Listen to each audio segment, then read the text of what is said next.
Con todos los honores que usted y su responsabilidad e investidura le merece. Bienvenida, Nina. Le doy una palabra para por nosotros.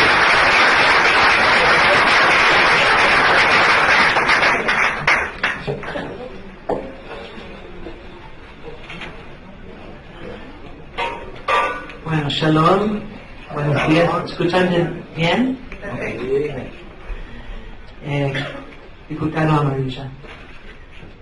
El Abdan, pastores queridas, Blanca y Alberto, y los otros líderes cristianos de todo Uruguay, que yo comprendo que han llegado desde 8 departamentos, 30 comunidades, así que muchas gracias por estar juntos con nosotros hoy. Estos días, este mes, son días especialmente marcados de significado. Celebramos el aniversario número 69 de la independencia del Estado de Israel. Si miramos por un momento la prensa de ese día en la historia, podemos todos sentir la vaga de la historia. En un día como hoy, antes de 69 años, en el New York Times, el día de sábado 15 de mayo 48, aparecen como headline principal los siguientes titulares: sionistas proclaman el nuevo Estado de Israel, Truman lo reconoce y espera que haya paz, Tel Aviv es bombardeada, Egipto ordena invadir. De modo que desde sus comienzos, el pueblo de Israel necesita luchar por su existencia en un área hostil, con enemigos a su alrededor, atacado por 6 ejércitos árabes el mismo día de su creación. 6 meses antes, el 29 de noviembre de 1947, hubo una votación histórica en la ONU en Nueva York. Las familias judías en Israel y en Palestina en esa época, no fue Israel, y en el mundo entero, también acá en Uruguay, se congregaban alrededor de las radios, muy nerviosos, esperando, contando el resultado de esa votación. No sabían qué sucedería el día siguiente. Cuando la votación llegó a su fin, y fue claro que sí, que el Estado judío iba a nacer en la tierra prometida de Israel, la gente se volcó a las calles para bailar y festejar. Solo David Ben-Gurion, que va a estar después el primer ministro de Israel, y sus consejeros no lo hicieron, porque ellos sabían que solo era el comienzo de la lucha. Ayer yo fui mirando en mi Facebook y teléfono y yo vi otro documento histórico que yo quiero compartir con ustedes, que es impresionante por el mensaje que transmite. Es en hebreo, así que no veo mi teléfono, pero yo le leo en mi español. El 29 de noviembre, cuando pasaba el resultado de la votación, 33 por, 13 contra y 10 abstenciones, David Ben-Gurion preparó, se que llamamos en inglés un to-do list, un listo de cosas que él sabía que va a necesitar hacer. Había 17 cosas en esa lista. Yo voy a leerlos y piénsenlos, ¿qué fue el primer ministro de Israel? La lista decía lo siguiente: gobierno, nombre del país, capital, presupuesto, policía, comunicaciones, ejército, servicios, funcionarios, constitución, sistema judicial, puertos, aeropuertos, distritos, finanzas, moneda, himno. Esas 17 palabras fue su lista de cosas que él pensó va a necesitar hacer para crecer ese país. Si pensamos nosotros cómo es crear un país así, es algo casi inimaginable. Las cosas que faltaban eran tan numerosas que solamente por serlas es algo tremendo. Ben-Gurion y el pueblo judío lograron construir ese sueño. Israel realmente es un milagro. La fundación de Israel, su rol de amparo y hogar para los judíos del mundo entero, desbordar la imaginación. ¿Dónde estábamos hace 70 años, saliendo del Holocausto, sin hogar, sin manera de defendernos? ¿Y dónde estamos hoy? Como dijo el famoso líder británico Winston Churchill, y mi apologies para los amigos que fue en la festividad de mi país la semana pasada, Winston Churchill decía: el devenir de un Estado judío en Palestina es un acontecimiento en la historia del mundo que se ve en la perspectiva no de una generación o de un siglo, sino en la perspectiva de 1000, 2000 o 3000 años.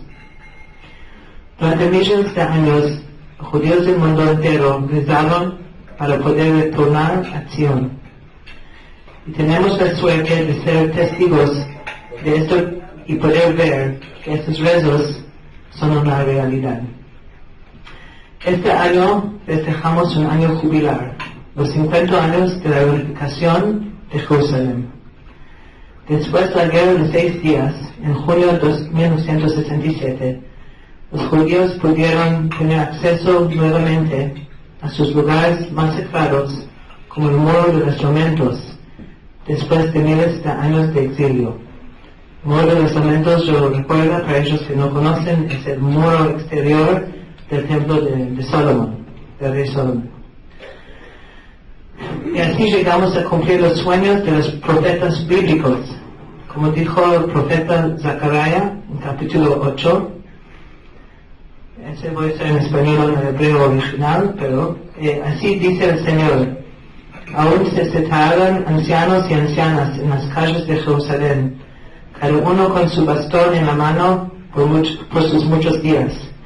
Y las calles de la ciudad se llenarán de muchachos y de muchachas que jugarán en sus calles.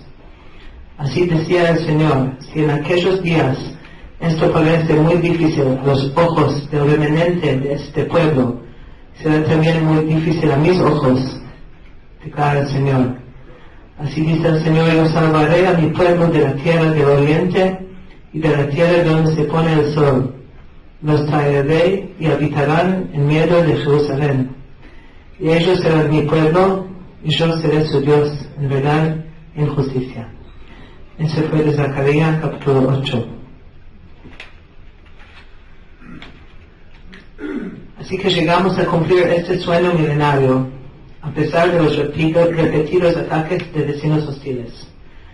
Hemos traído a nuestros hermanos desde el exilio y construimos una democracia fuerte, con libertad de expresión, con libertad de prensa, un sistema judicial fuerte, derechos humanos, libertad de culto y protección para todos, musulmanes, cristianos, drusos, ateístas, agnósticos, todos.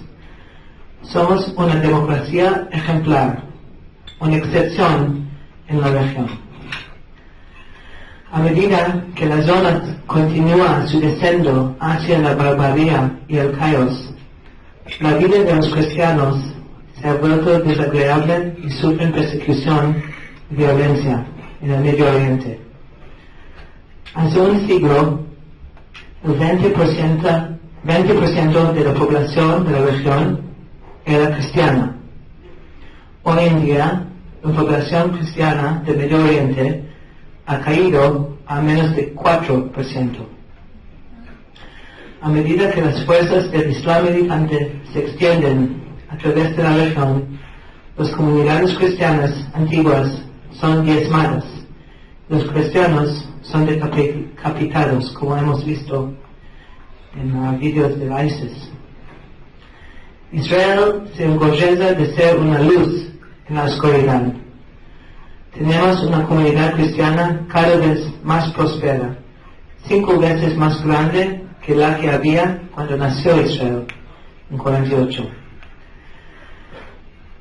Al mirar a nuestro alrededor, es fácil tener la esperanza acerca de nuestro futuro, pero no lo haremos.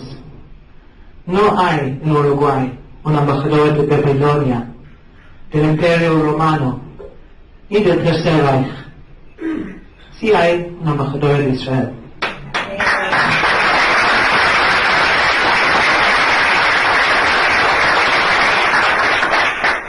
Tengo el privilegio de representar a los 8 millones de personas que viven en el próspero Estado Democrático de Israel y también a un pueblo de 4.000 años de existencia que ha superado todos los males a los que la historia nos ha sometido.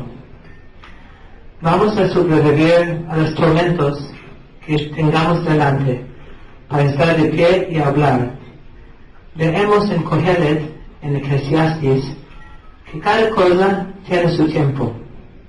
Un tiempo para plantar y un tiempo para cosechar. Un tiempo para la guerra y un tiempo para la paz.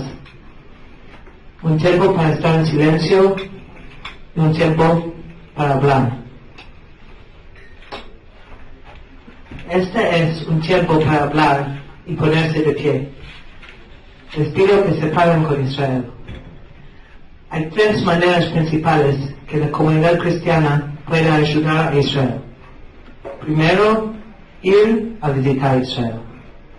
Traigan a sus feligreses, traigan a sus familias, a sus comunidades. Esto es el año del jubileo, que conmemora el 500 aniversario de la unificación de nuestra capital eterna, Jerusalén. Entonces, este es seguramente el mejor tiempo para visitar Israel. Segunda, luchar contra el antisemitismo, que tiene años en la historia humana y continúa afligiéndonos hasta el día de hoy. La lucha contra el antisemitismo no es una lucha para los judíos solamente. Precisamos también la ayuda del liderazgo cristiano para combatirlo. Y finalmente, número 3, hablar de Israel. Defender su derecho a existir como país libre, como cualquier otro país en el mundo. Conocer sus logros, tanto en tiempos de guerra como en tiempos de paz. No hay otro país en el mundo como Israel que defiende a su pueblo con determinación y con valores humanos contra enemigos tan nefastos como Hamas, por ejemplo, u otras organizaciones terroristas. Pero lo que está en juego no es solo una batalla entre Israel y Hamas, sino que es una batalla entre una sociedad democrática que busca la paz con todos sus vecinos y una organización terrorista en cuya carta fundacional pide la destrucción misma del Estado judío, el genocidio del pueblo judío. También es una batalla entre una sociedad libre que permite la libertad de expresión y la otra que no. Es una batalla entre un país compasivo que reparte folletos, que hace llamadas telefónicas y envía mensajes de texto a salvar a los civiles palestinos, y una brutal organización terrorista que usa a los hospitales como centros de mando militar, fabrica cohetes junto a las mezquitas y convierte las escuelas de la ONU en depósitos de armas. Israel merece más que el apoyo de la comunidad internacional. Israel merece la admiración de la comunidad internacional, porque ningún militar en la historia ha sido tan cuidadoso como Tzal para proteger a los civiles inocentes que se encuentran del otro lado. Y este cuidado no se da cuando estamos peleando una guerra por control remoto a miles de kilómetros de distancia. Este ocurre cuando 75% de la población de nuestro país, y yo personalmente incluido, fuimos acolados en refugios diarios, día y noche. Un día, y ya estoy terminando, cuando los enemigos de Israel sean derrotados, los cínicos silenciados, la gente mirará hacia atrás y se maravillará de cómo la nación más amenazada de la tierra nunca perdió su coraje y mantuvo siempre sus valores. Defienden a Israel, hablan por Israel, defienden sus valores, porque esos valores son sus propios valores. Toda Rabá. Muchas gracias.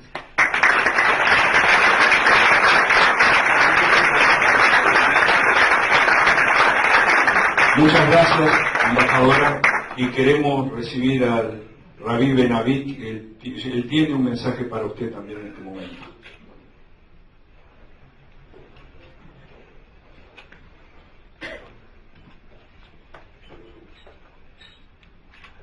Quiero aprovechar este momento para agradecerte su tiempo acá. Me hiciste recordar a Golda Meir. En una entrevista de prensa que le hicieron en London, ella dijo estas palabras históricas: no sé si algún día podamos perdonarle a los árabes que nos hayan matado a nuestros hijos, pero lo que nunca le vamos a perdonar es que nos obligaran a matarle sus hijos. Eso revela la grandeza de Israel, sus valores éticos y su derecho a tener paz y seguridad en medio de las naciones. Su mensaje hoy aquí no caerá a tierra. Será llevado por el corazón de todos estos cristianos que no son tus enemigos, son tus amigos. Y hoy día declaramos una vez más que el pueblo cristiano de este siglo no es aquel de los años y siglos pasados que persiguió sin razón al pueblo judío. Las cosas han cambiado. Y hoy día usted puede estar segura y llevar este mensaje a nuestros hermanos en Israel. El pueblo cristiano de hoy es el mejor amigo que pueda tener nuestro pueblo judío.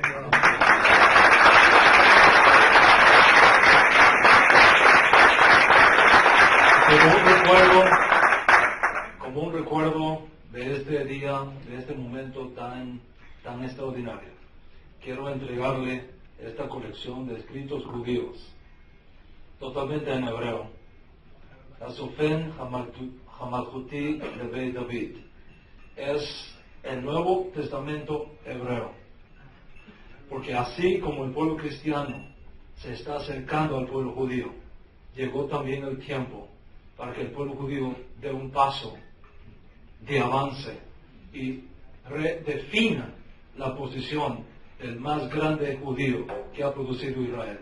No un enemigo de Israel, sino un amigo de Israel, por lo cual vivió y por lo cual murió. Y esto puede ser el punto de encuentro de la reconciliación más grande de toda nuestra historia. Toda Rabá.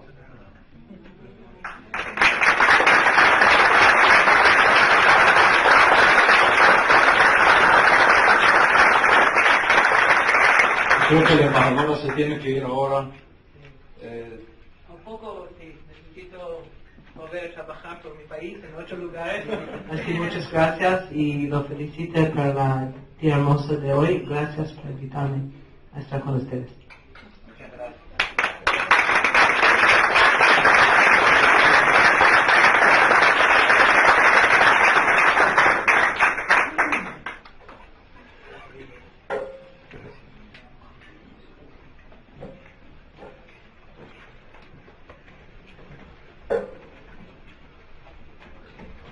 Bueno, nos toca a nosotros. No sé si prefieren tomar un receso de 5 minutos para ir al baño, cambiar de posición y venimos en 5 minutos.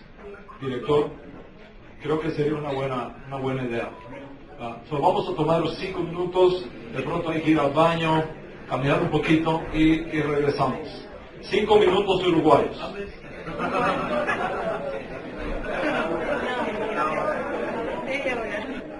A comenzar, me dieron una lista de preguntas que son más o menos representativas.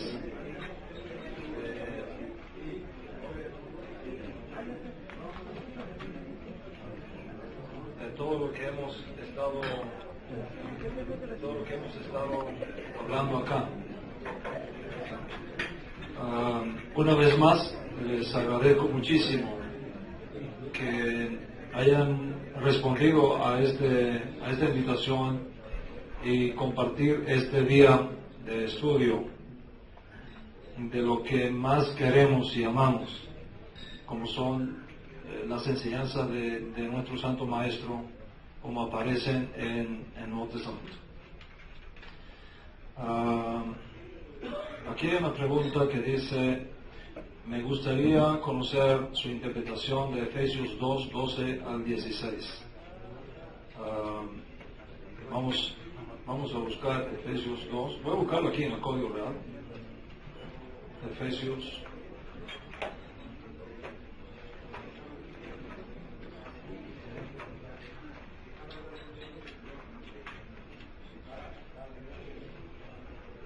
Efesios capítulo 2, 12 al 16. Dice, en esta versión dice: en aquel tiempo estabais sin Mashiach, alejados de la ciudadanía de Israel y ajenos a los pactos de la promesa, sin esperanza y sin Dios en el mundo. Pero ahora en Mashiach Yeshua, vosotros que en otro tiempo estabais lejos, habéis sido hechos cercanos por el alma de Mashiach. Porque Él es nuestro Shalom, que de ambos pueblos formó una unidad, derribando la pared intermedia de separación, la enemistad, aboliendo en su carne la ley de los mandamientos dados en las ordenanzas contra los gentiles, para crear en sí mismo de los dos un solo y nuevo hombre, firmando la paz, y reconciliar con Dios a ambos en un solo cuerpo, mediante el sufrimiento del madero, destruyendo allí las enemistades. Muy interesante este texto, muy interesante este texto.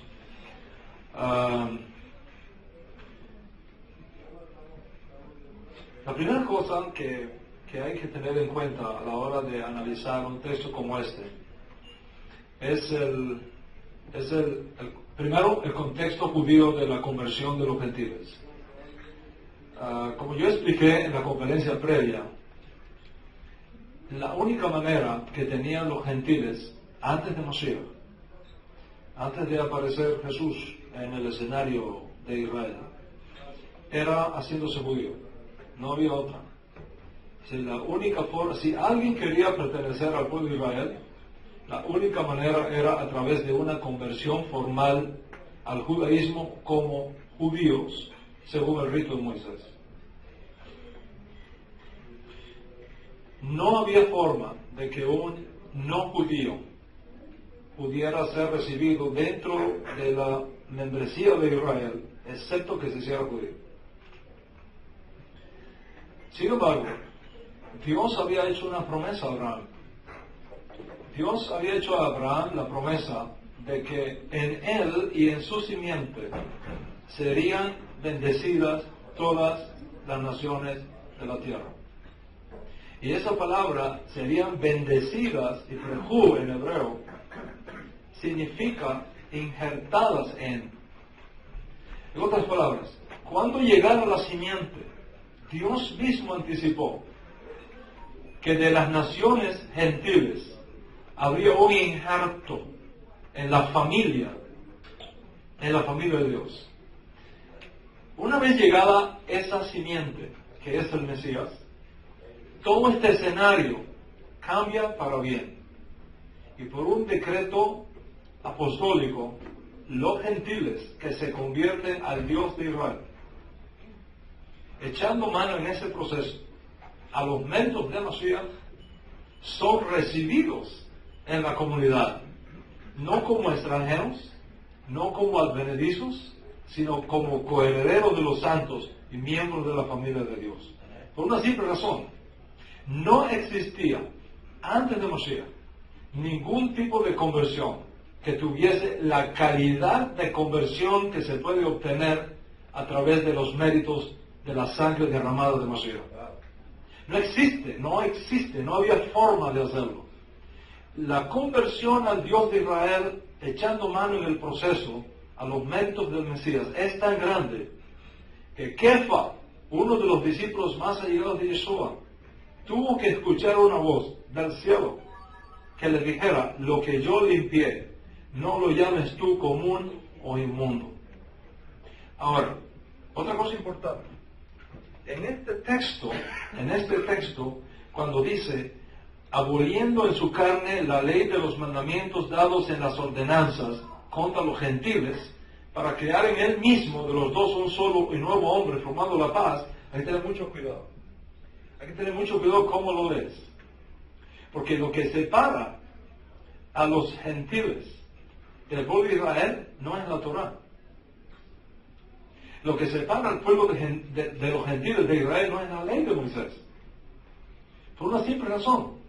Cuando la ley de Moisés fue proclamada por Dios mismo en el monte Sinaí, y todos los que estaban allí al pie del monte Sinaí, según está documentado en Éxodo capítulo 20, oyeron la voz diciendo: Anoji Hashem Eloheja, yo soy el Señor tu Dios. Esa voz, según las fuentes orales que tiene nuestro pueblo, esa voz fue traducida a 70 lenguas diferentes. 70 lenguas diferentes. La escucharon todos los países que existían en aquella época. Las 70 naciones que existían en aquella época escucharon la alianza que se estableció entre el Dios de Israel y el pueblo de Israel. Por lo tanto, no es la ley de Moisés lo que impide que el pueblo no judío se acerque a Israel. Todo lo contrario, dentro de la ley de Moisés está la provisión para que todo el que quiera hacerse judío pueda hacerlo. Entonces, cuando Pablo aquí menciona estos mandamientos, aboliendo en su carne la ley de los mandamientos dados en ordenanzas, ¿de qué ordenanzas se está refiriendo? Para poder comprender eso, tenemos que entender cómo era el judaísmo de la época de Yeshua. Una generación antes de Yeshua, existieron dos grandes rabinos en Israel. Uno de ellos se llamó Shammai, el otro se llamó Hillel. Shammai decretó 18 mandamientos en contra de los gentiles. Tenemos que entender a Shammai. Shammai, juez de Israel en aquellos días, enfrentó la realidad de un país invadido por fuerzas extranjeras. Shammai enfrentó un imperio romano que introdujo en Israel todo tipo de perversión que usted puede imaginar. Porque los romanos, para tener contentos a sus soldados, tenían que facilitarle en los países que ocupaban todo tipo de placeres, todo tipo de satisfacciones y todo tipo de entretenimiento para que no añoraran regresar a Roma, sino que estuvieran bien en el país donde estaban y pudieran ser buenos soldados allí. Israel se llenó de paganismo. Israel se llenó de teatros romanos, hipódromos para carrera de caballos, prostitución sagrada. Es increíble lo que se hizo en Israel para mantener contentos y felices a los soldados romanos. Había ciudades en Israel tan paganas, tan romanas, como por ejemplo Tiberiades, que se le dedicó a Tiberio César, donde un judío ni siquiera entraba.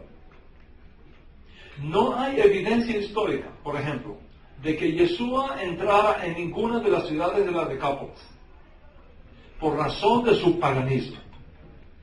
En medio de esas circunstancias, existieron romanos, como Cornelio, por ejemplo, del capítulo 10 de Hechos, que abandonaron los ídolos del imperio y se convirtieron al Dios de Israel, y fueron vistos como justos de las naciones, pero sin embargo no eran aceptados dentro de la comunidad judía, por una simple razón: las 18 instrucciones o decretos rabínicos que estableció el juez Shammai en Israel una generación antes de Yeshua.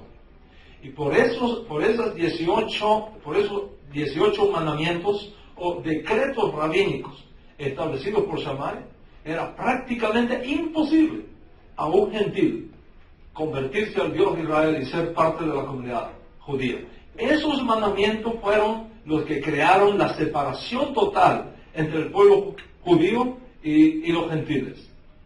Cuando Pablo dice aquí que Yeshua echó por tierra esos mandamientos, no tiene nada que ver con la ley de Moisés. Tiene que ver con estos mandamientos rabínicos que fueron establecidos, que estaban operando en Israel en aquellos días y que era la práctica civil en Israel en aquellos días. Nosotros tenemos evidencia de eso en el Nuevo Testamento. Por ejemplo, según la ley de Shammai, ningún judío tenía permiso para entrar a casa de un no judío. Está prohibido. ¿Por qué razón?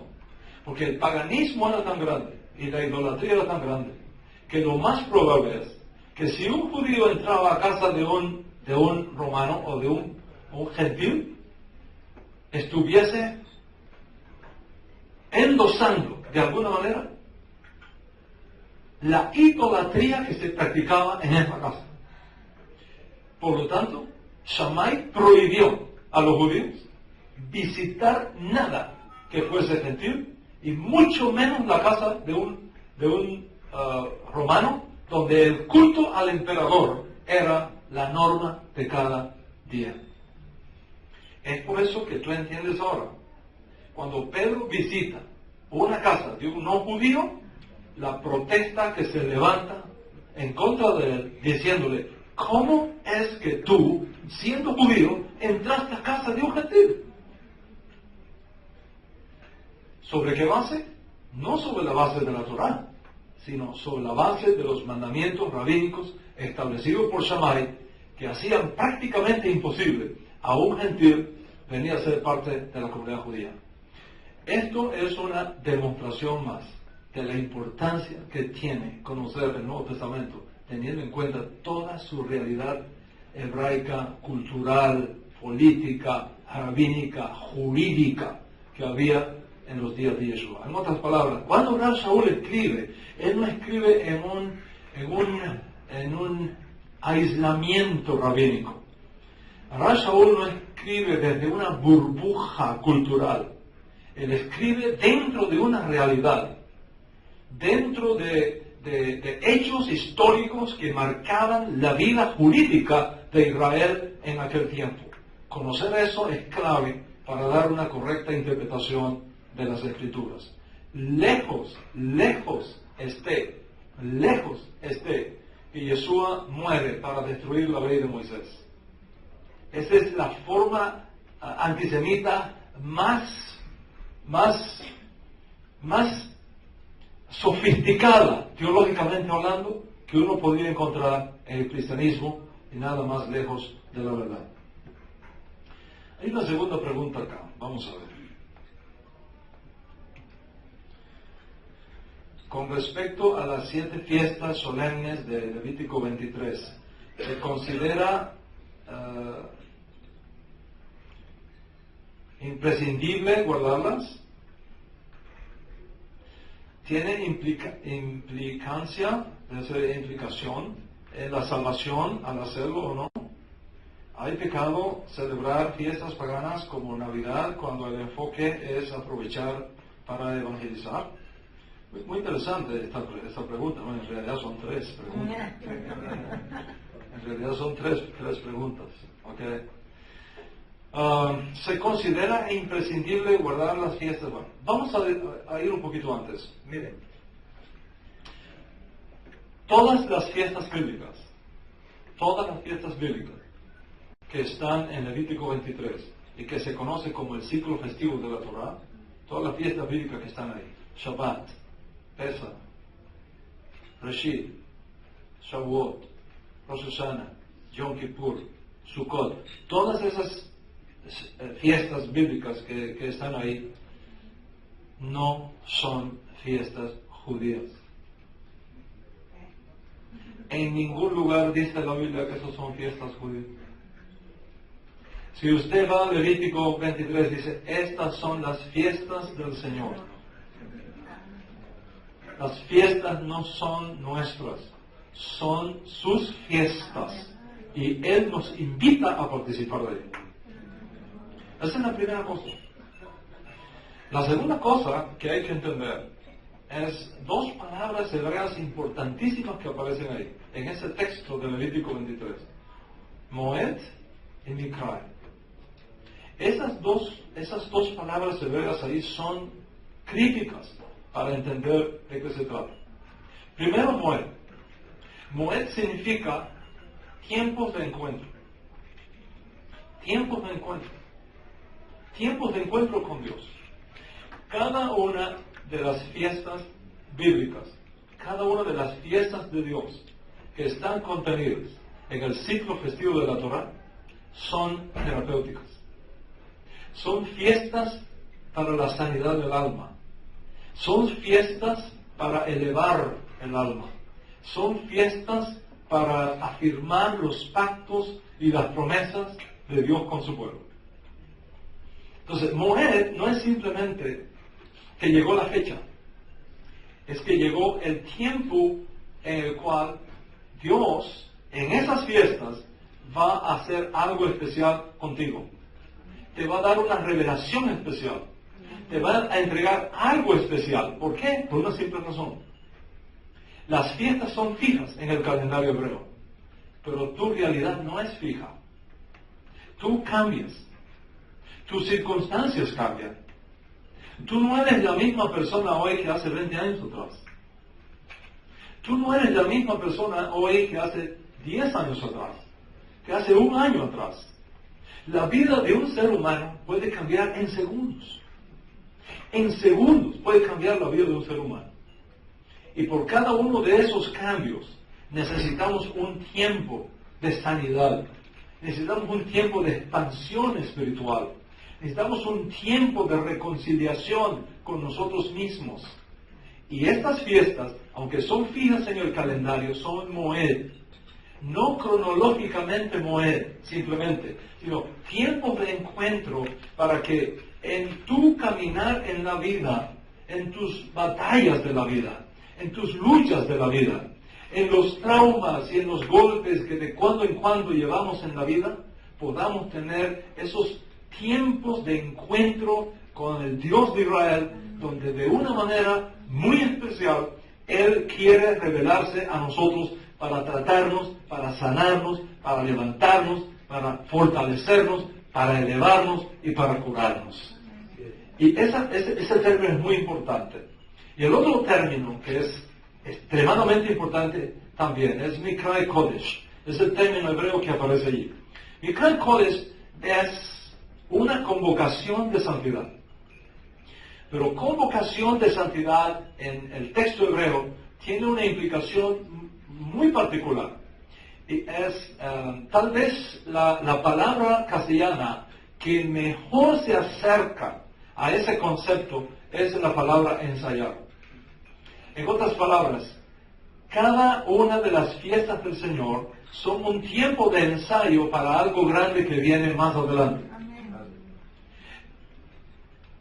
Imagínate una orquesta que tiene que tocar, la Orquesta Sinfónica de Uruguay, que tiene que tocar en un gran concierto el próximo domingo, en el Anfiteatro Nacional. ¿Qué hacen los músicos antes de ese evento? Tienen que reunirse. ¿Para qué? Para ensayar. Se reúnen para ensayar. En otras palabras, esa reunión de ensayo no es un fin en sí mismo. Esa reunión de ensayo es para practicar lo grande que viene. Es exactamente el concepto de Mikra Kodesh.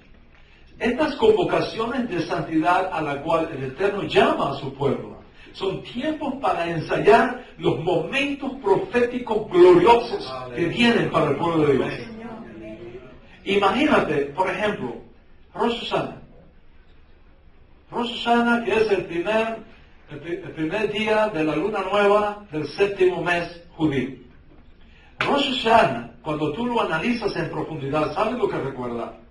Rosh Hashanah es la anticipación de lo que será la segunda revelación del Mesías en poder y gloria en Israel y en el mundo. O sea, cada vez que nosotros santificamos Rosh Hashanah, estamos practicando lo que va a suceder cuando el Mesías venga. Entonces, mi pregunta es, ¿estás esperando al Mesías? ¿Realmente esperas al Mesías? ¿Realmente vives en la expectación de la manifestación de Mashiach? Si es así, imagínate no celebrar ese momento que Dios mismo nos ha dado para que practiquemos lo que será la gloria de la manifestación de Mashiach ben David en medio de Israel y del mundo. Entonces, Mikra Kodesh no es simplemente hacer una celebración, es una práctica profética que anuncia algo extraordinario que viene. Es igual que el Shabbat. El Shabbat es la primera fiesta del Eterno que Él nos entregó según la lista de Levítico 23. Cada Shabbat no es solamente una declaración de la gloria, de la unicidad del Dios de Israel. Cada Shabbat no es solamente un recuerdo del pasado, de que en 6 días Dios hizo los cielos y la tierra, y en el séptimo descansó y obtuvo respiro. No es simplemente decir, Yom HaShishi, Mecholu Shamayim, no es solamente decir eso. El Shabbat es un ensayo de lo que va a ser la edad mesiánica. Por eso dice Pablo en la carta a los Hebreos, hay un reposo que todavía queda para el pueblo de Dios. ¿Cuál es ese Shabbat que viene? La edad mesiánica.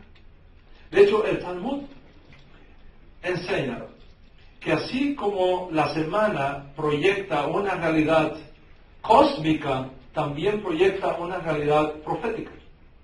Los rabinos de la época talmúdica enseñaron que, basado en el principio de que para Dios un día es como 1000 años, y 1000 años es como un día, los 7 días de la semana se corresponden con lo que va a ser un bosquejo profético de toda la historia de la humanidad.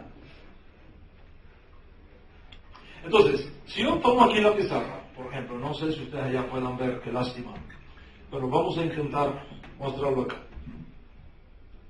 Si yo tomo todos los días de la semana y pongo acá, primer día, segundo día, tercer día, cuarto día, quinto día, sexto día y séptimo día.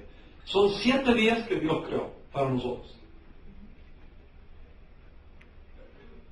De hecho, hay un Midrash, hay una Torah oral, una tradición en nuestro pueblo, que dice que, aquí vamos a poner el domingo, ¿verdad? Lunes, para que entendamos un poquito mejor, en hebreo no existen nombres para los días de la semana. El único día de la semana que tiene nombre en hebreo es el séptimo, se llama Shabbat. El resto es primer día, segundo día, tercer día, cuarto día, quinto día, sexto día. Séptimo día tiene nombre, Shabbat. El resto es nombre. Entonces, ¿por qué? Primer día después del Shabbat. Segundo día después del Shabbat. Tercer día después del Shabbat. Cuarto día después del Shabbat. Quinto día después del Shabbat. Sexto día, mañana el Shabbat. Esa es la mentalidad. ¿Okay? Por eso es que el Shabbat es el único día que tiene nombre. Entonces hay un midrash que dice, vamos a ponerlo así para que lo entendamos, ¿okay? Que el domingo y el lunes fueron casados por Dios. O sea, el domingo y lunes vienen juntos. Martes y miércoles vienen juntos. Jueves y viernes vienen juntos. Están casados, ¿verdad? Están casados. El Shabbat se quedó solo. Entonces el Shabbat protestó. Se presentó delante de Dios y dijo, no es justo que al domingo le diste el lunes, al primer día le diste el día segundo, al tercer día le diste el cuarto, al quinto día le diste el sexto, y a nosotros, a mí me dejaste sola. Dice Dios en el Midrash, dice, no, yo no te dejé sola, yo te di un compañero, y ese compañero es el pueblo de Israel. Y por eso es que el Shabbat es una señal de facto entre Dios y el pueblo judío. Ahora, te tengo una buena noticia. ¿Cuál es la buena noticia? 1000 años antes que existiera el pueblo judío, Dios hizo un pacto con las naciones. Dios hizo un pacto con Noé y sus hijos cuando los sacó del arca. Y ese pacto que Dios estableció con las naciones incluyó el Shabbat. En otras palabras, antes que el pueblo judío conociera el Shabbat, las naciones conocían el Shabbat. Lamentablemente, las naciones se olvidaron de eso, abandonaron eso, y entonces Dios se lo devuelve al pueblo judío. Pero antes del pueblo judío recibir el Shabbat, en el pacto noágico está el Shabbat. ¿Cuál es la razón por la que el mundo perdió el concepto de un solo Dios y se entregó a la idolatría cuando abandonaron el Shabbat? Porque si las naciones hubiesen mantenido el Shabbat y hubiesen recordado en 6 días el Eterno hizo los cielos y la tierra y en el séptimo descansó y obtuvo respiro, no habría habido nunca oportunidad para caer en el politeísmo. El abandono del Shabbat por las naciones fue lo que abrió la puerta al politeísmo en el mundo, a la idolatría en el mundo. Y todo esto se restaura cuando Dios le devuelve el Shabbat, que no quiso el mundo, se lo devuelve a Israel, Israel lo toma como una señal de pacto. Pero sin embargo, cuando nosotros entendemos esto, nos damos cuenta de la tremenda dimensión profética que hay aquí. Dicen los sabios del Talmud, si para Dios un día es como 1000 años, entonces los 7 días de la semana son realmente días proféticos. 7000 años de historia para la humanidad. Los sabios del Talmud lo establecieron así: 2 días, es decir, 2000 años sin Torah. Después, 2000 años con Torah. Después, 2000 años del conocimiento del Mesías en el mundo. Y después, el 7º año, un Shabbat para toda la humanidad. Un Shabbat para toda la humanidad. La riqueza que hay aquí es impresionante. Porque según las tradiciones judías antiguas, el Mesías tenía que aparecer en Israel al final del 4º milenio y el comienzo del 5º. Y justamente aquí nació Yeshua. El mundo lleva 2000 años oyendo hablar de Mashiach. No importa la manera como lo ha oído, pero el mensaje de Mashiach está siendo escuchado. ¿En qué momento estamos de la historia? ¿En qué momento estamos de la historia? Para comprender esto, tenemos que entender un poquito las raíces hebreas de la fe. El día judío comienza en la noche, no en la mañana, no a la medianoche. Cuando cae el sol, comienza un nuevo día para Israel. Entonces, el primer día de la semana se inicia el sábado a la caída del sol. El sábado, cuando cae el sol a las 6 de la tarde, ya es el primer día de la semana. Ese primer día de la semana, hasta que caiga el sol, abre el segundo día de la semana. Y así sucesivamente. Cuando llegamos al sexto día de la semana, presta atención, cuando llegamos al sexto día de la semana, se conoce como día de preparación. ¿De preparación para qué? Para el Shabbat. Para el Shabbat. Por eso es que el judío trata de llegar a su casa temprano cuando llega el sexto día de la semana. La mujer judía prepara el pan, prepara la comida, tiene que ser un pan especial, no puede ser cualquier pan. Tiene que ser un vino especial, no puede ser cualquier vino. Tiene que ser la mejor comida de la semana. El primer plato que se come en Shabbat es pescado. ¿Por qué se come pescado?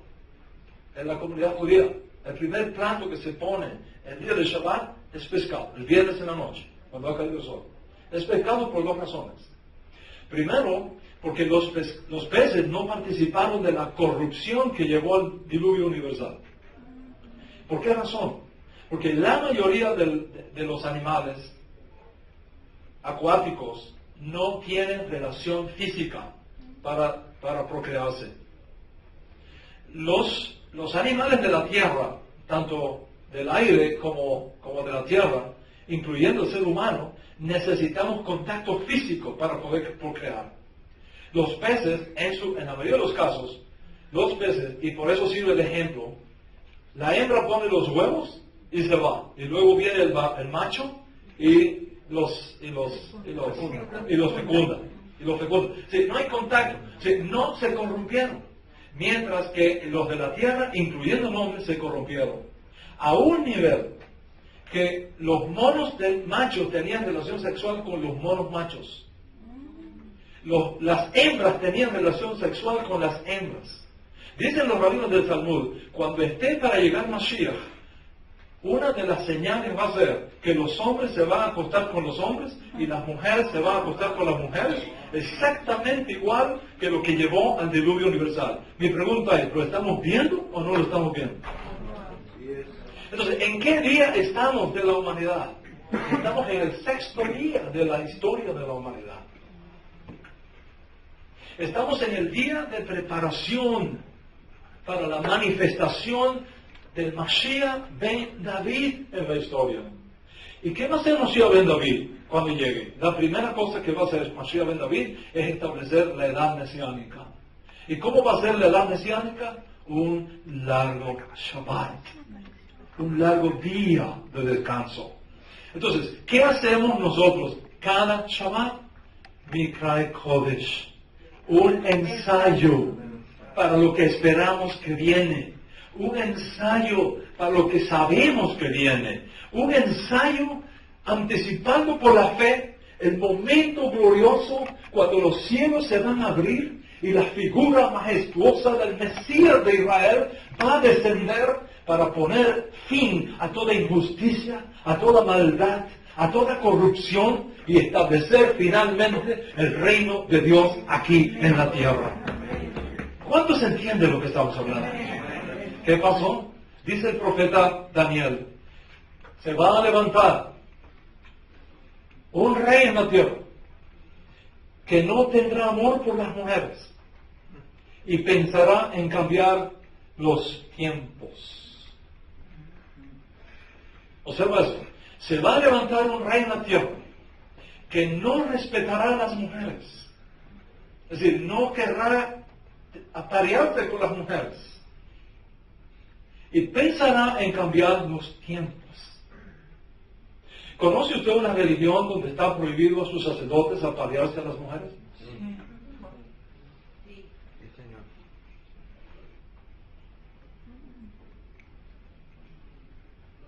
Lea el texto arameo de ese capítulo de Daniel y verá el término que usa. Exactamente el mismo término hebreo.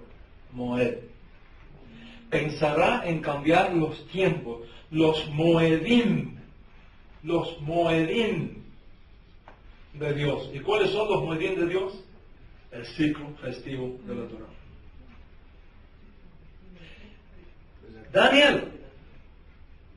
Daniel, el profeta Daniel, 6 siglos antes de Yeshua, recibió la profecía de que vendría un sistema del mundo que destruiría los Moedim de Dios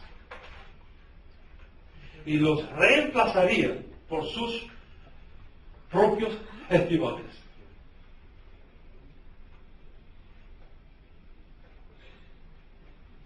La razón por la cual la mayoría de la iglesia cristiana católica santifica el domingo como Día del Señor no es porque los apóstoles lo enseñaron,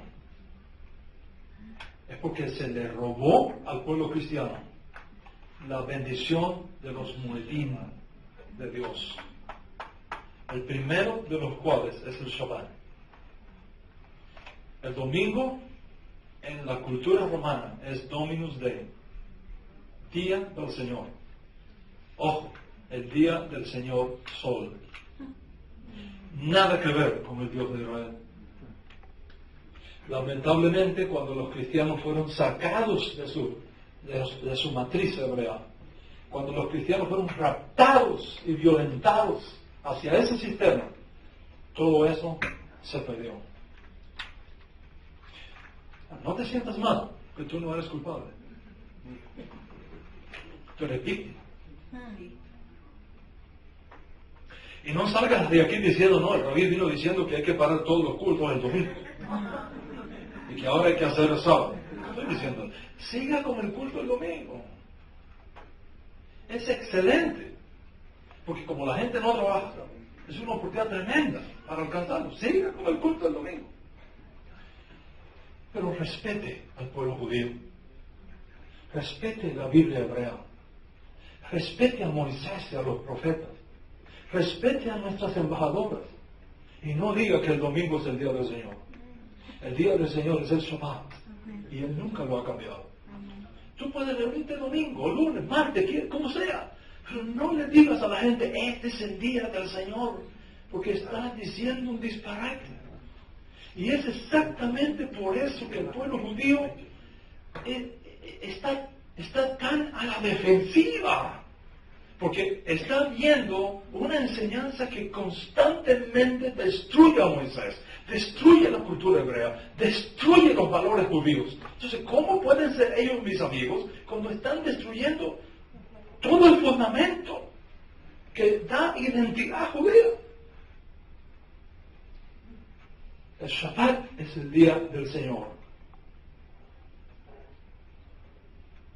no el domingo. Eso no quiere decir que no te puedes reunir el domingo. Por supuesto que sí. Es más, tienes la ventaja de tener los 2 días. Sácale provecho a eso.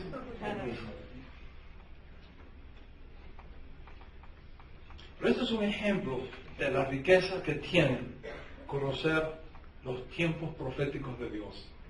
Que no solamente es una reunión de terapia para tu alma, de terapia para tu familia. Si nosotros miráramos y tuviéramos tiempo para tomar cada una de las fiestas bíblicas que son de Dios y que nos la da en su gracia y en su misericordia, y la pudiéramos analizar y ver todos los aspectos del alma que estas fiestas tocan, tendríamos menos psiquiatras en el mundo. Eso nos gustaría otra próxima de aprender. Es extraordinario lo que está acá.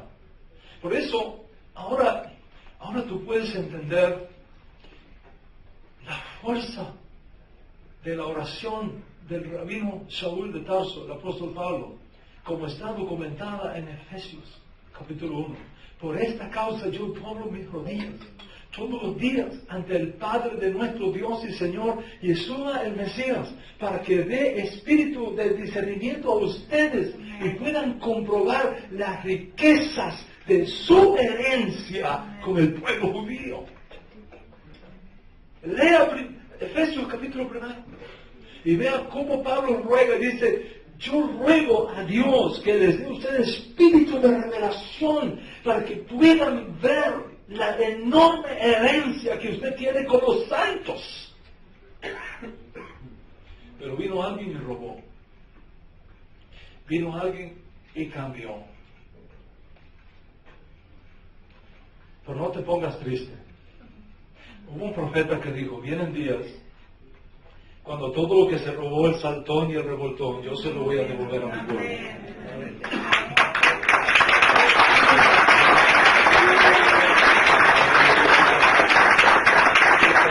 Vienen días, dice el Señor, cuando todo lo que se le robó a mi pueblo le será restaurado. Y dice más, y mi pueblo nunca más será avergonzado. Ahora, esto que bosquejé aquí del Shabbat, aplica a Pesach, aplica a Yom Rishit, aplica a Shavuot. Ahora mismo viene Shavuot. El martes 30 de mayo es Pentecostés, a la caída del sol. ¿Cómo es posible que un pentecostal no celebre Shavuot?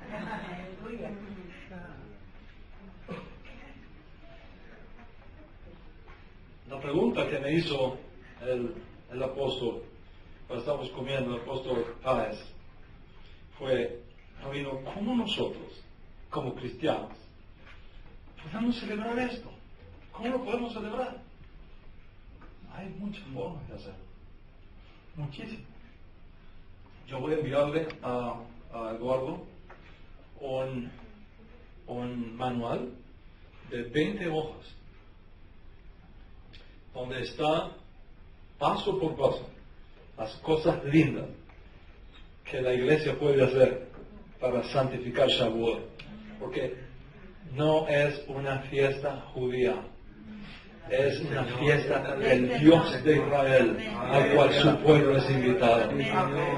Y no dejes que nadie te diga que estás judaizado. El que dice que porque un cristiano santifique Shavuot está judaizado, sabe lo que dice, pero no dice lo que sabe, pero no sabe lo que dice.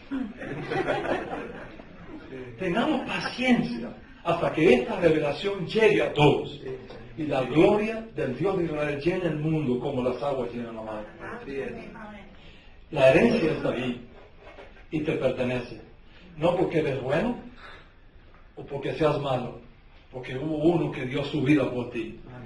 Hubo uno que pagó el precio para que no seas más extranjero o advenedizo, sino conciudadano de los santos y miembros de la familia de Dios.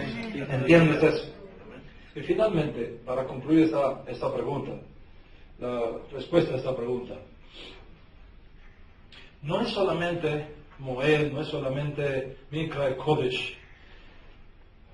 Todas estas fiestas de Dios que están en el ciclo festivo de la Torah son mesiánicas, apuntan al Mesías. Cuando tú santificas estas fiestas, estás santificando al Mesías, estás levantando al Mesías, estás exaltando al Mesías, estás mostrando las 7 obras extraordinarias que el Mesías tiene que hacer para la redención de Israel y del mundo. Entonces, si tú estás unido al Mesías, si el Mesías es tu Señor, si el Mesías es tu Salvador, si tú sigues las enseñanzas del Mesías, esta es una excelente oportunidad para conocerlo, para exaltarlo, para honrarlo, porque no son nuestras fiestas, son las fiestas del Señor. Espero que esto responda a la pregunta.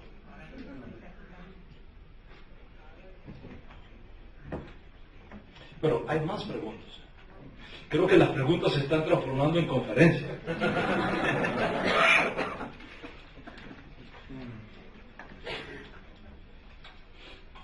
Vamos a ver qué más tenemos acá.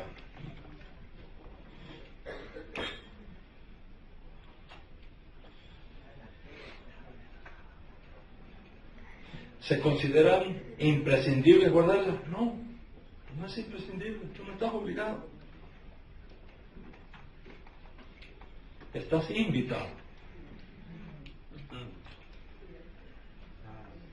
Si quieres aceptarlo, Baruch Hashem. Si no quieres, te la pierdes. No es obligación, para nada. ¿Okay? ¿Tiene implicancia en la salvación al hacerlo o no? Las fiestas bíblicas, esa es una muy buena pregunta. La salvación es de Dios. La salvación es de Dios. La salvación es de Dios. Y no hay otro nombre debajo del cielo dado a los hombres en que podamos ser salvos, excepto a través de Yeshua, el Mesías de Israel. No lo hay. Esa es una verdad que no podemos nunca negociar. Las fiestas bíblicas no son medios de salvación.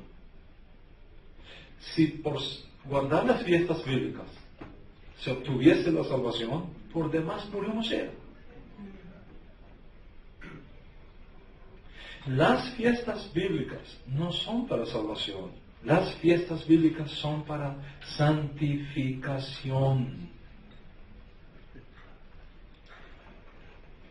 Dios te salva en un momento, pero después es toda una vida en un proceso de santificación. Porque sin santidad nadie puede ver a Dios. Entonces, en la misma medida en que practicamos las fiestas bíblicas, recibimos esa terapia, recibimos esa investidura profética, recibimos ese trato de Dios, recibimos esos momentos de encuentros con Dios en el camino. Y eso facilita tu proceso de santificación. Pero para nada son un medio de salvación.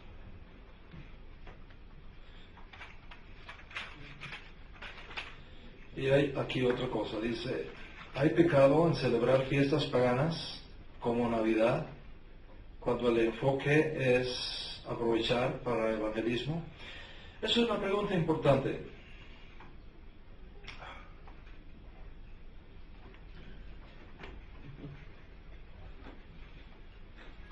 Voy a tratar, aprendí una analogía acá, en este viaje, y voy a tratar de usarla para que entendamos las implicaciones que esto tiene.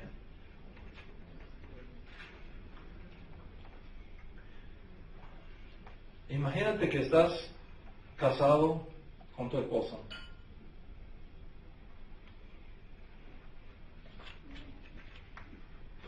Y tu esposa te dice, mira, ni tú te acuerdas, ni yo me acuerdo cuándo es tu cumpleaños. Pero vamos a celebrar de todos modos. Sin embargo, yo me acuerdo muy bien del cumpleaños de mi amante.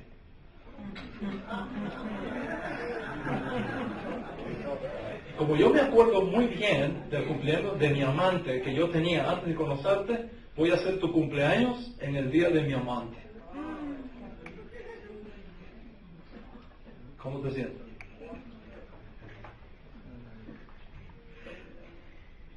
La Navidad es el día de cumpleaños de tu amante.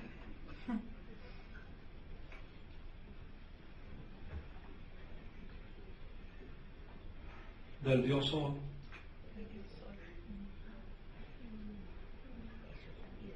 Entonces, cuando tú te metes allá adentro, tú entras bajo la autoridad de eso, sin saberlo. Y es por eso que hay muchas cosas que no funcionan. Y no sabemos por qué no funcionan. Porque está operando sobre nosotros una fuerza espiritual que no viene de una fuente de santidad, sino de una fuente de paganismo.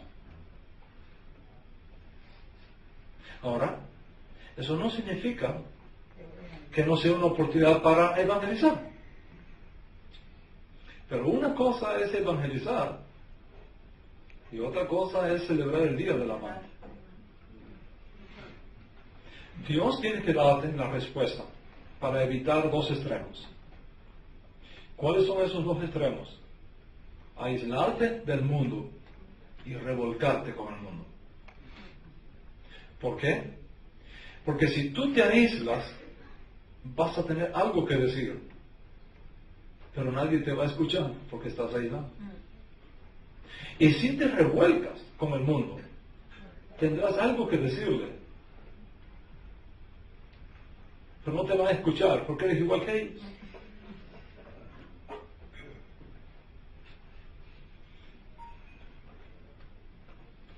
Dios le dijo a nuestro pueblo, y esto puede servirte de punto de referencia para ti en tu situación y en tu cultura. Dios le dijo a nuestro pueblo, conforme a las costumbres paganas de este pueblo, que yo he sacado de la tierra para dártela a ti, nunca harás. No mencionarás el nombre de sus dioses. No harás conforme ellos hacían con sus dioses, porque tú eres un pueblo santo para mí. No practiques las cosas paganas que este pueblo practicaba, porque por causa de eso la tierra los vomitó y yo los he echado a ellos y se las he dado a ustedes. Atreverse a ser diferente en medio de un mundo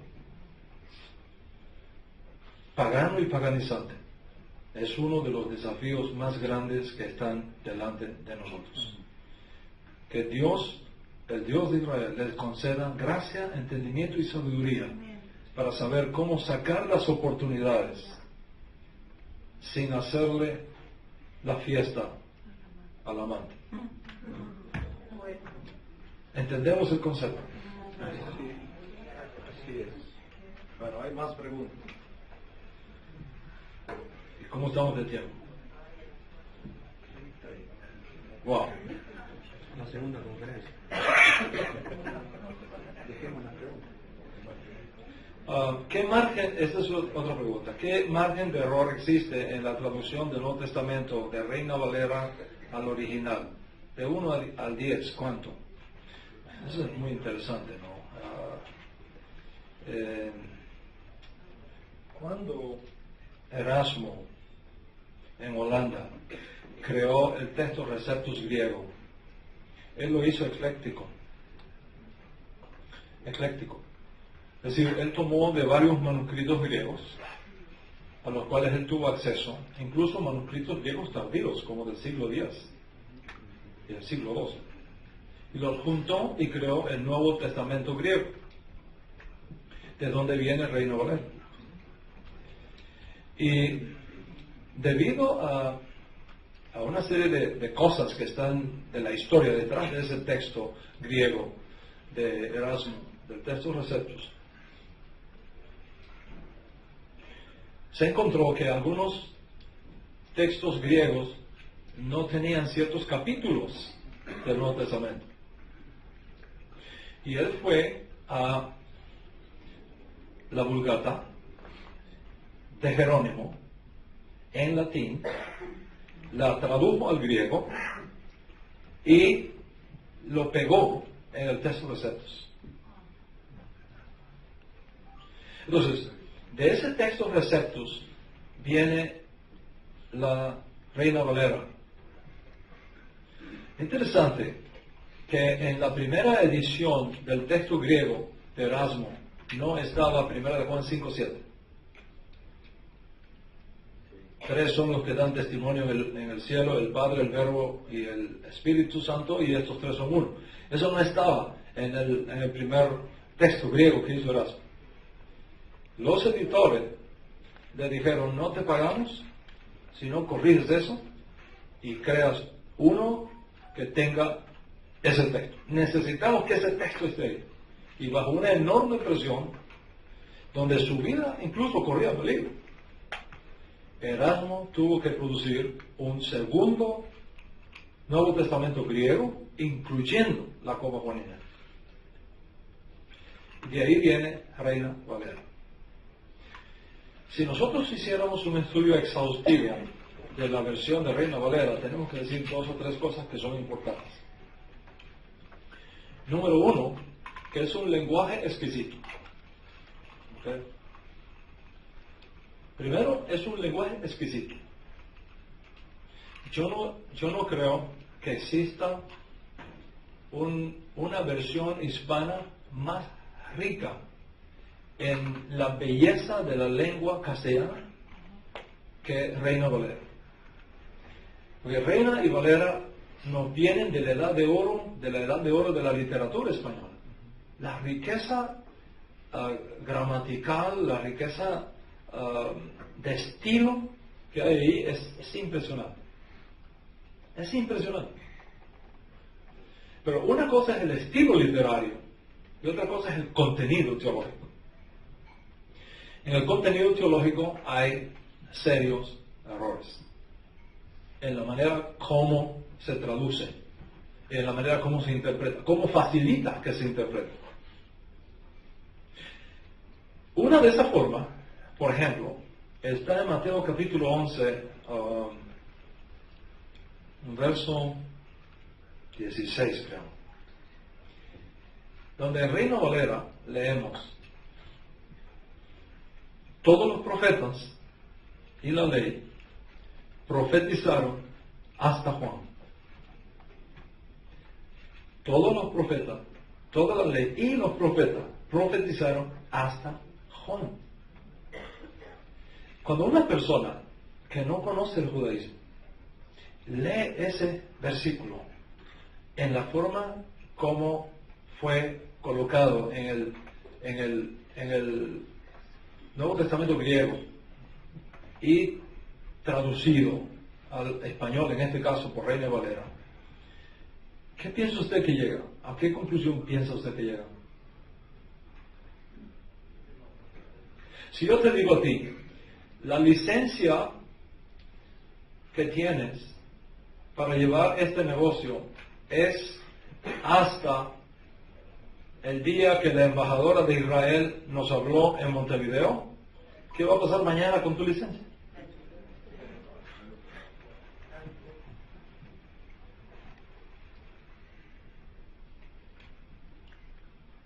Se acabó. Entonces, la teología que ha surgido de ahí es que hasta Juan, en este caso Juan el Bautista, hasta Juan, ok, la ley estaba operativa, pero después de Juan ya viene una cosa nueva, ya viene la gracia, no la ley. Y de esa manera se juxtapone una teología equivocada de que en la ley no hay gracia y que en la gracia no hay ley. Las consecuencias de esto es imprevisible. Hay movimientos cristianos de salvo siempre salvo. Que dice, ok, ya recibí a Jesús como mi Salvador, ya lo tengo en mi corazón, ahora no importa cómo yo viva, no importa cómo yo viva, ya yo soy salvo. El cuerpo peca, pero ya mi alma no puede pecar porque ya fue redimida. Por lo tanto, dele al reventón con todo. Licencia para pecar. Hay movimientos cristianos así. Yo no sé si usted los conoce, pero los hay. Y todo a un texto mal traducido. Cuando estábamos acá en la mesa, la embajadora hizo mención al hecho de que hace muchos años atrás un gran artista italiano, Miguel Ángelo, un escultor que parece que hace del mármol masilla, es una capacidad de escultura que creo que ningún ser humano ha podido superar su técnica. Miguel Ángelo creó su famoso Moisés. Y si tú ves el Moisés de Miguel Ángelo, tiene dos dados, dos cuernos.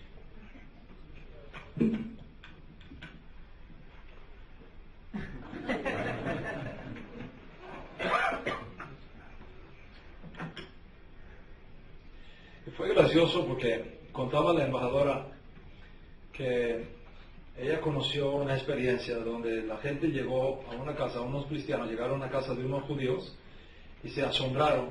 Dice, oye, ¿pero qué judíos son estos? ¿Qué pasó? Dice, no le veo los cuernos.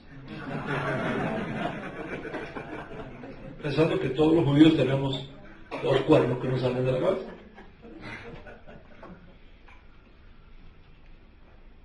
Resultado de una mala traducción.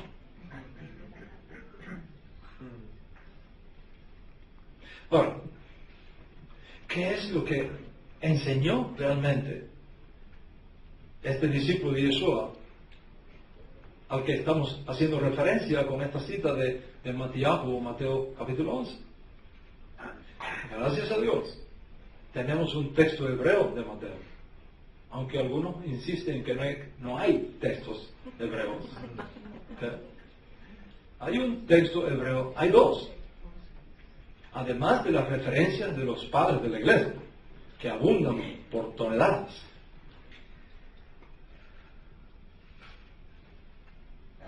En ese texto hebreo de Mateo, no dice eso. Dice, todos los profetas y la ley profetizaron acerca de Juan. Ahora, pon las dos traducciones una al lado de la otra. Una dice, todos los profetas y la ley profetizaron hasta Juan. Y la otra dice, todos los profetas y la ley profetizaron acerca de Juan. ¿Te das cuenta la diferencia teológica abismal que hay acá? Aquí se acabó Moisés y los profetas. Acá continúa Moisés y los profetas.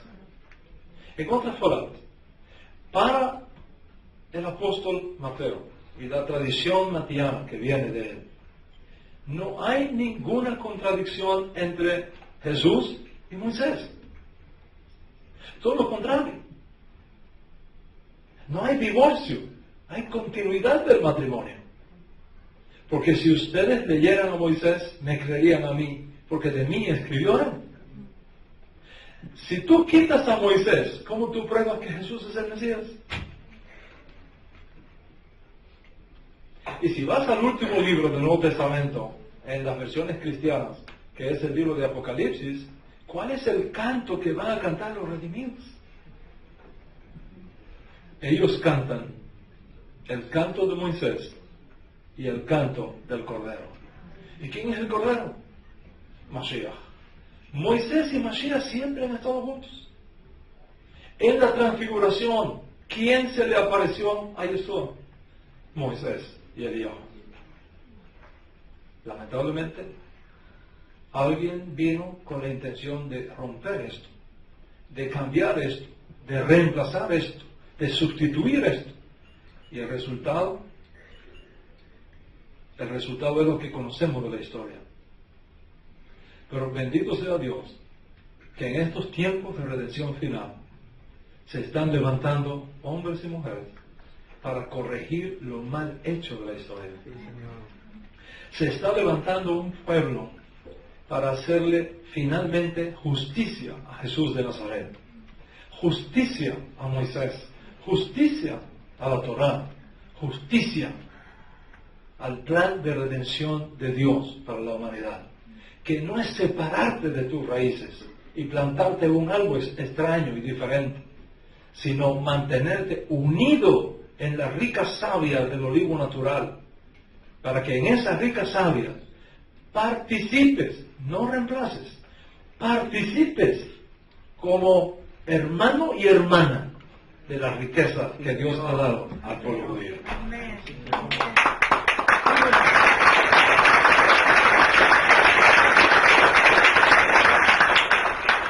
Bueno, luchando contra el tiempo.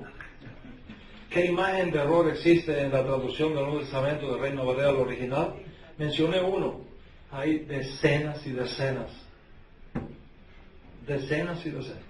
Imagínate que en el Código Real, si tú vas a Marcos, no aparecen los últimos 8 versículos. Dice, ¿por qué no aparecen los últimos 8 versículos de Marcos? Por una simple razón. no aparece en los mejores manuscritos griegos ni en los manuscritos más antiguos. No aparece. Y si no aparecen los mejores manuscritos y los más antiguos, entonces, ¿a cuál manuscrito tenemos que creer? Margen de error con el original, de 1 a 10, donde me imagino que 1 es lo peor, y 10 es, ¿cómo es? De 1 a 10. 1 es lo más cercano y 10 es lo más lejano. 1 es lo peor. 1 es lo peor malo. y 10 es lo más cercano. Lo mejor. ¿Cómo? No, al revés. Al revés. 1 es lo peor. Es lo malo. 10 es excelente. 10 es excelente.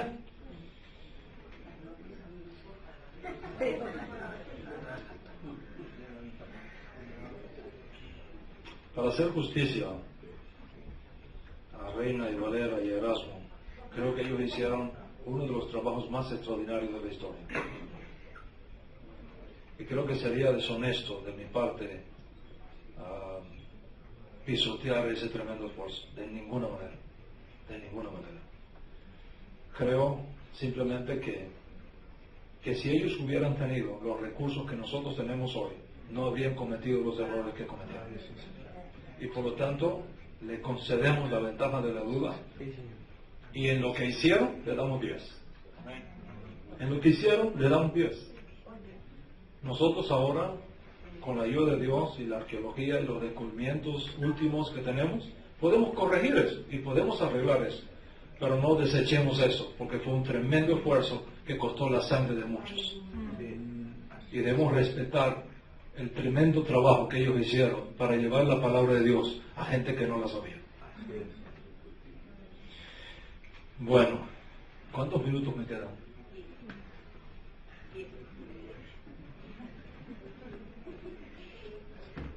Hay otra pregunta acá. ¿Qué conclusión le merece la versión de algunos maestros bíblicos de que la iglesia cristiana no debería diezmar, dado que esa era una ordenanza para el pueblo de Israel en el Antiguo Testamento?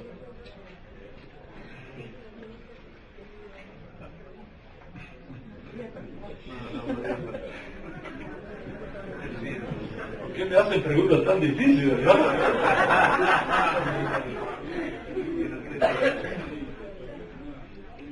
Volvemos al punto, ¿no? Eso es un punto de debate, ¿no? Pero volvemos al punto.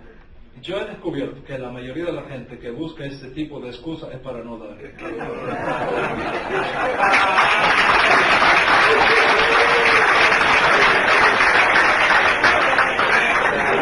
Tan simple como eso. Okay. Buscando la quinta pata al gato o la sopa, el pelito en la sopa. Okay. No el diezmo, ni el 20%. Todo lo que tenemos es de Dios. Todo lo que tenemos es de Dios. No puede el hombre recibir nada si no fue dado del cielo. Y les voy a compartir algo muy lindo. La mejor expresión de fe que existe es la gratitud. No hay forma más sofisticada de vivir la fe que la gratitud. No existe. No existe. No es cuestión de números, es cuestión de principios éticos. Ahora, el pueblo judío, eso es una cosa. Por otro lado, el pueblo judío no solamente daba un diezmo, damos 3 diezmos. ¿Cuántos se quieren hacer judíos ahora? Son 3 diezmos que se dan. ¿Ok? Está el diezmo.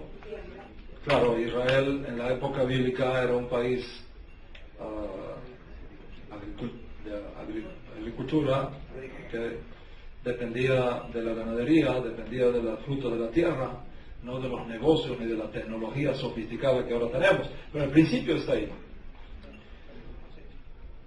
La ley del diezmo en Israel es tan sagrada que los grandes rabinos de Israel no entran a la casa de un judío que no diezme.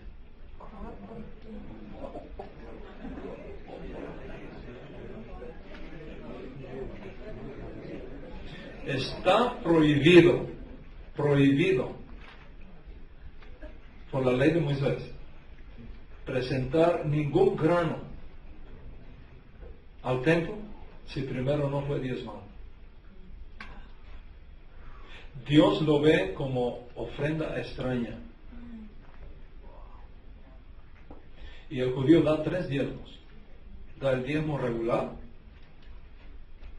da un segundo diezmo sobre el diezmo regular y da un tercer diezmo para Jerusalén.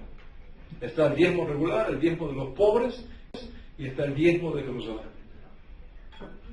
Eso no significa que cuando das el diezmo de Jerusalén te excusas del pobre y del todo. No, es en adición a. Y ahora entiendes por qué el pueblo judío es tan bendecido. Porque hay una ley en la teología judía que es impresionante. Y la ley dice así: cuando tu deseo de dar supera tu deseo de recibir, tú abres un canal por donde desciende la bendición de Dios a tu vida.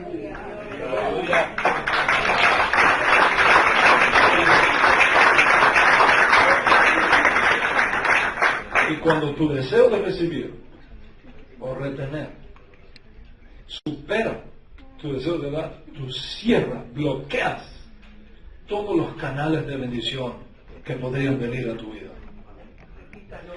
Entonces,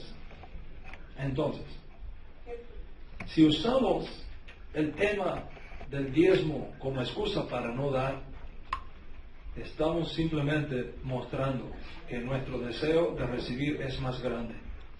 Y por lo tanto, sin saberlo, estás cerrando la puerta de bendición para tu vida. Porque cuando tú das, tú recibes. Y cuando tú bendices lo que Dios quiere bendecir, tú eres bendecido doblemente. Por supuesto, antes que naciera Moisés, Abraham sabía diezmar. Los profetas sabían diezmar. Adán sabía diezmar. Enoch sabía diezmar. Noah sabía diezmar. ¿Quién se lo enseñó? Es un principio universal que pone como punto de referencia aquello que tú puedes dar para aumentar las posibilidades de recibir la bendición de Dios cuando compartes con otro que lo necesita de los bienes que tú has recibido. Porque el diezmo no es nunca de lo que tú no has recibido. El diezmo es de lo primero que Dios te dio a ti. Después que Dios te da, entonces te pide, no antes. ¿Qué tú piensas, por ejemplo, si el apóstol Vargas dice: Rabino, le voy a regalar un Mercedes-Benz híbrido para que usted esté cómodo allá en Miami haciendo su trabajo? La bruja, ¿eh? Porque a veces hablamos y a veces profetizamos. Cuando te llegue esa bendición de $10 millones, $70 millones nada. Entonces, tengo yo mi Mercedes-Benz, estoy feliz, y llega él un día a Miami y dice: Rabino, ¿cómo le va con su Mercedes? Es una maravilla, hermano. Ahora quepo bien en todos los carros, estoy apretado, por aquí estoy cómodo, estoy feliz. Gracias. Dice el apóstol: ¿Me lo permites para darle una vueltica a ver cómo se siente? No, cuidado con eso, hermano. Perdóneme, ni los carros ni las mujeres yo las presto. No te lo puedo prestar porque de pronto me le pasa por encima algo, me lo dañas. No, eso no te lo presto. ¿Qué tú sientes de mí? Ingratitud. Lo menos que yo puedo hacer, ¿qué es? Hermano, si esto es suyo, aquí está, dele pues. Dios te va a bendecir. Cada vez que hay un tiempo de redención, hay un tiempo de transferencia de riquezas. Sí, Señor.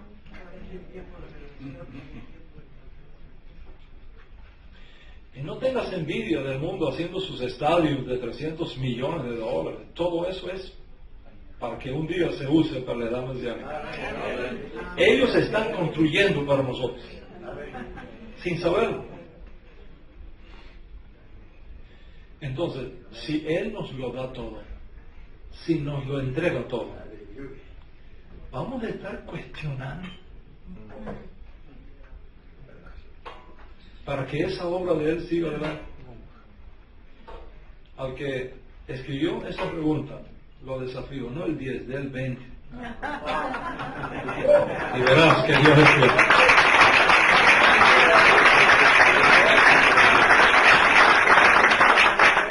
Bueno, la última, para irnos a la clase. La última. ¿Por qué Jesús, siendo judío, no respetó el día de Shabbat? Wow, nunca había oído esto. Que Yeshua no haya respetado el día de Shabbat, no hay un solo caso. No hay un solo caso en el Nuevo Testamento que Yeshua irrespetara el Shabbat. Ni un solo caso. Fíjate si no hay ni un solo caso. Que la ley judía establece que en el evento que la vida humana está en peligro, está permitido violar el Shabbat. Violar el Shabbat. En otras palabras, si tú tienes un hijo enfermo, un judío tiene un hijo enfermo, y requiere ir al hospital, y es Shabbat, y tú no lo llevas por respetar el Shabbat, tú pecas delante de Dios. Porque la vida del hombre es más importante que el Shabbat. Porque el hombre no fue hecho para el Shabbat. El Shabbat fue hecho para el hombre. Por lo tanto, el hombre es señor del Shabbat, no esclavo del Shabbat. Consecuentemente, si la vida de un ser humano está en peligro en Shabbat, hay que hacer todo lo posible, incluyendo violar el Shabbat, para salvar a ese hombre. Porque el que salva la vida de un ser humano es como si salvara el mundo entero. Y fíjate, si Yeshua respetó el Shabbat, que aun cuando la ley judía tiene esa provisión, Él dijo, oren para que vuestra huida no sea en Shabbat. Oren para que vuestra huida no sea en Shabbat. En otras palabras, aun si cuando llega el momento de la crisis tienen que huir en Shabbat y no lo violan, oren para que ni siquiera tengan que violarlo. A ese nivel de santidad tenía Yeshua el Shabbat. ¿Qué pasa? ¿Por qué se da la impresión de que Yeshua violaba el Shabbat o irrespetaba el Shabbat? Precisamente por lo que estamos enseñando todos estos días aquí y hoy también. Porque no conocemos el mundo de Yeshua. No entendemos cómo era el mundo de Yeshua. No conocemos cómo era el mundo de Yeshua. Si nosotros conociéramos cómo era el mundo de Yeshua, entenderíamos tantas cosas. Y eso no se logra tomándote una cucharada de Tylenol. Se requiere estudiar, se requiere ir al aula, se requiere un monitor, se requiere un coach, se requiere un instructor que te tome de la mano y te lleve a conocer todas estas cosas. Porque para estudiar se requieren dos cosas fundamentales. Uno que quiera aprender y alguien que quiera enseñar. Si esas dos cosas no se dan, no se puede estudiar. Les voy a dar un ejemplo. El día de Shabbat, Yeshua llega a un lugar donde había una tradición de que los ángeles bajaban y movían el agua. Y el primero que entraba se sanaba. De ahí había un cojo. Lleva 38 años postrado ahí. Y Yeshua llega y lo encuentra postrado y le dice, ¿quieres ser sano? Sí, pues claro que quiero ser sano, por eso es que estoy aquí. Lo que pasa es que como estoy cojo, estoy paralítico, cuando las aguas se mueven y voy a correr, ya otro me dio adelante. Y cuando llego, ya las aguas no hacen el milagro. ¿Y qué le dijo Yeshua? Levántate, toma tu lecho anda y vete a tu casa. El hombre ocurrió un milagro. Se levantó, tomó su pajita, su camillita esa rodante de tira, la enrolló, se le echó encima y para su casa. Y era Shabbat. Y lo sorprende a alguien en el camino y le dice, es Shabbat, no está permitido llevar carga en Shabbat. ¿Y cuál fue la respuesta del hombre? Hermano, el que me sanó a mí, que llevaba 38 años ahí, me dijo que sí se puede hacer. Por lo tanto, ¿sabes qué? Yo sigo por mi casa con él. Ahora, respuesta. Por eso los judíos no creían en él, porque violaba el Shabbat. Ese comentario fue una adición cristiana posterior. Nada que ver con el judaísmo de la época de Yeshua. Les voy a explicar por qué. Voy a usar la pizarra. Y ahora vas a entender de qué se trata.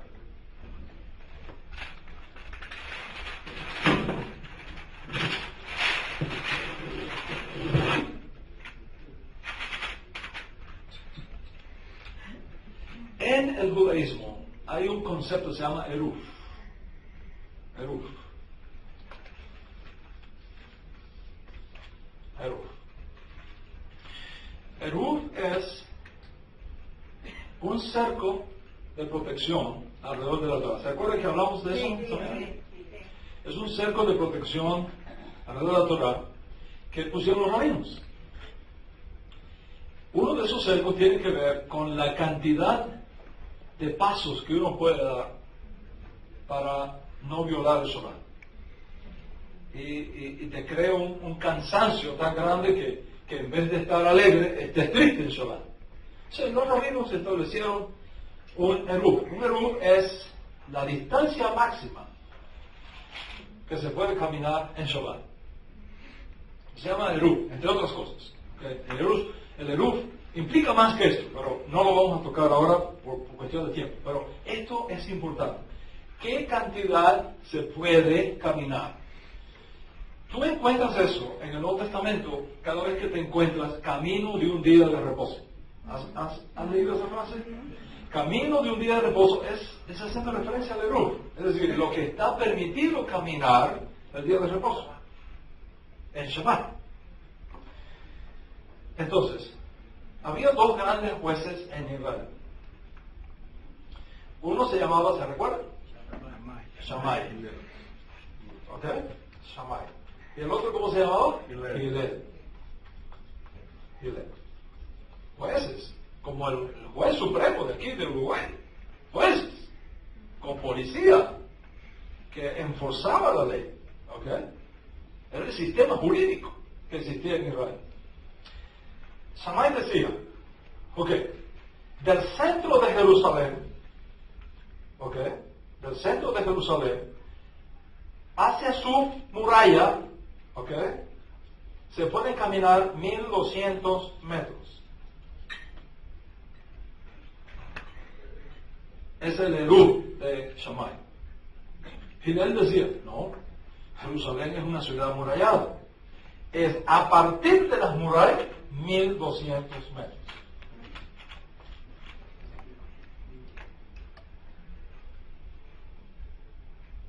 Entonces, en este caminar, okay, mientras tú estés dentro de esta distancia, en el caso de Shammai, o dentro de esta distancia, en el caso de Hillel, tú puedes llevar carga, porque estás dentro del eruv. Es decir, no estás moviendo nada de un dominio particular a un dominio público. Los rabinos enseñan, y con toda razón, que cuando una cosa se mueve de lugar, cambia de valor. Y al cambiar de valor hay una transacción económica. Y esa transacción económica debemos evitarla en Shabbat. Es un cerco de protección alrededor de Shabbat. Y tienes toda la razón del mundo. ¿Cuánto cuesta una botellita de agua en la bodeguita de la esquina? ¿Cuánto cuesta en el aeropuerto? Es la misma botellita, pero cambió de lugar. Al cambiar de lugar, cambian los precios. Entonces, como una cerca de protección, Shammai dijo, cualquier carga que se lleve dentro de los 1200 metros desde el centro de Jerusalén, que coincide con las murallas, se puede llevar carga en Shabbat, no hay problema. No hay problema. Pero, si alguien lleva carga fuera de acá, violó el Shabbat. ¿Violó el Shabbat de acuerdo a quién? De acuerdo a Shammai, no de acuerdo a Moisés. De acuerdo a la interpretación de Shammai. ¿Me sigues? El hombre es sanado aquí, en Jerusalén, y va para su casa, cruza la frontera y a casa lo encuentra un judío. Y le dice, estás violando el Shabbat, estás llevando carga el Shabbat. Un momento, el que me sanó me dijo que sí podía.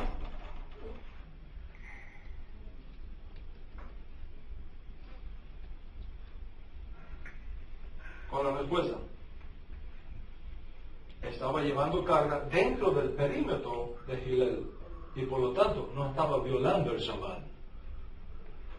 ¿Me explico?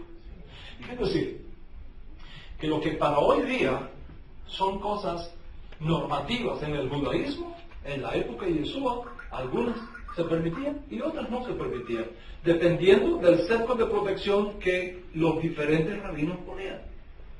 Entonces, lógicamente, desde la perspectiva de este Yehudí que se encuentra este hombre acá llevando carga, como era un estudiante de Shammai, estaba violando el Shabbat. Pero estaba violando el Shabbat de acuerdo a Shammai, pero perfectamente safe, seguro, de acuerdo a Gilel.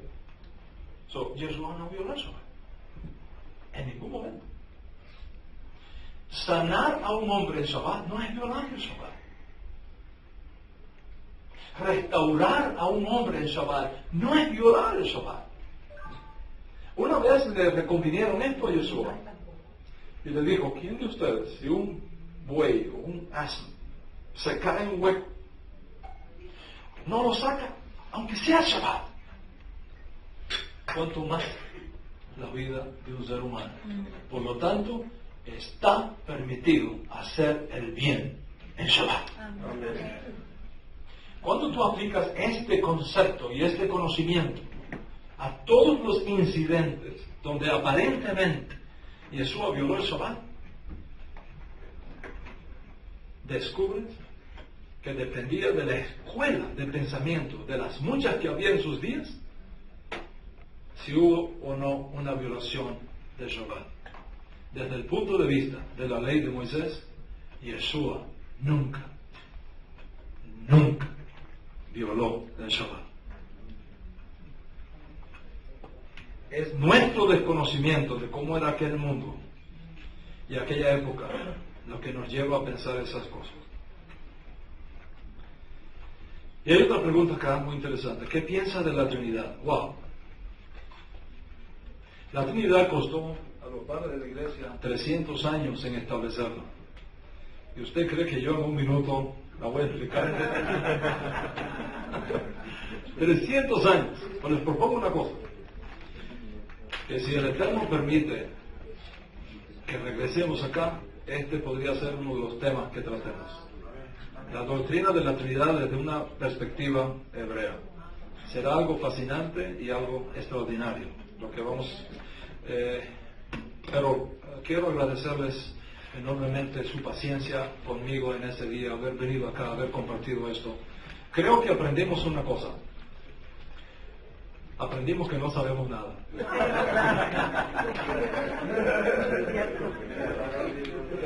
Pero aprendimos una segunda cosa. Que podemos aprender. Que el camino está abierto. Y que existe la posibilidad de aprender. En tus manos. Eduardo, gracias por haber sido sensible a la voz de Dios y concebir una idea como esta. Gracias a Juan Carlos, gracias a apóstoles, gracias hermanos y hermanas, pastores, pastoras, líderes, por recibirme con tanto cariño y con tanto amor. Queda solamente decirles que les llevo en mi corazón. No dejen que estas palabras se las lleve el viento, rumienlas, adquieran el video, repásenlo de nuevo y sean como los bereanos, como los judíos de Berea. Miren, estudien y comprueben por ustedes mismos si estas cosas son realmente así. Y el resto, Dios te irá mostrando cómo aplicar eso para enriquecer la obra que Él te ha confiado. Gracias, shalom, shalom.